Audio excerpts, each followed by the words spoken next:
Academic কিংবা নেই কোনো ইসলামিক শিক্ষার সনদ, শুধুমাত্র মনোবল দিয়েই এক অনন্য সফলতা অর্জন করেছেন রত্না খাতুন। এক হাত দিয়েই লিখেছেন পুরো কোরআন শরীফ।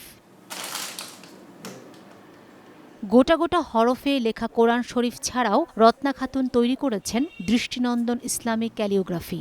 স্বজনরা জানান, একটি সড়ক দুর্ঘটনায় বাম হাত হারান রত্না। শুধুমাত্র ইচ্ছা শক্তির জোরে ইউটিউবে এক শিক্ষার্থীকে দেখে নিজেও শুরু করেন কোরআন লেখা। ধারাবাহিক প্রচেষ্টায় ৬ মাসে লিখে ফেলেন কোরআন শরীফ।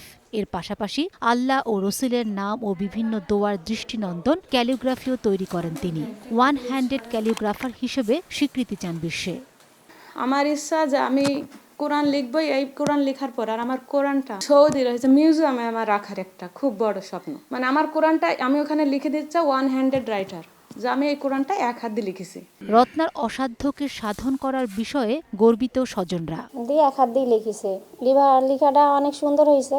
তাছাড়া হয়েছে আমাদের বাড়িতে থেকে সবাই উৎসাহতাই দেয়। আমি স্কুলে বললাম যে আমার বান্ধবীদের যে আমার খালামণি সত্যি কোরআনটা পড়ে লিখে ফেলিছে, কিন্তু কেউ বিশ্বাস করে না। খালামণিকে অনেক প্রশংসা করছে, মানে ইউটিউবে আমি অনেক কিছু দেখাইছি ওদের যে এই দেখো খালামণি কোরআনটা লিখছে।